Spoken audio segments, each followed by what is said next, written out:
Сәлематсыздар ма, құрметті менің гүлсегіш достарым. Мынау менің айхризон деген гүлім. Бұл кішкентай болып еді, отросткіден еккенім. Міне қазір осындай үлкен болып, жақсы болып өсіп жатыр. Оқуаты ондай қиын емес. Бұл дерево любви, махаббат ағашы дейді.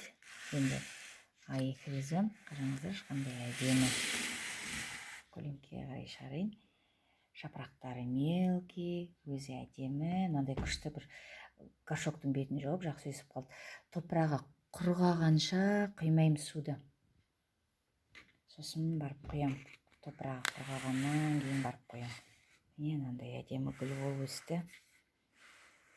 Айхризон. Ешқандай қиындығы жоқ.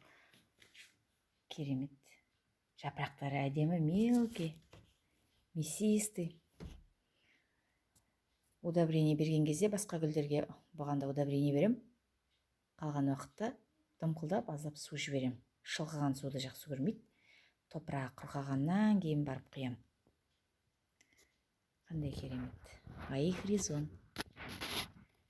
Бір жылдың үстінде уже отыр. Осындай болды. Жылдың үстіне шықты.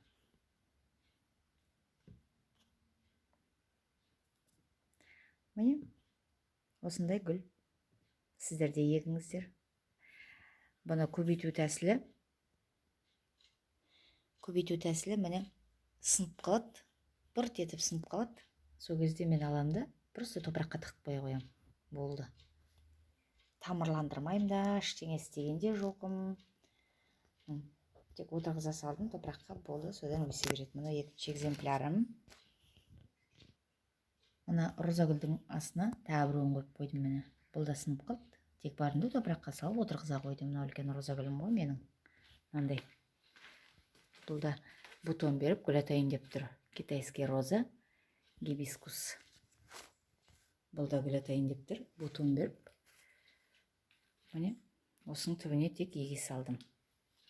Айхризонды. Міне. Сіздерді сөйтіп жасауға болады. Көбейту тәсілде жеңіл, оқыт жасауда жеңіл. Әдемі гүл. Терек. Сау, саламатта болыңыздар, заман тыныш болсын. Пока-пока.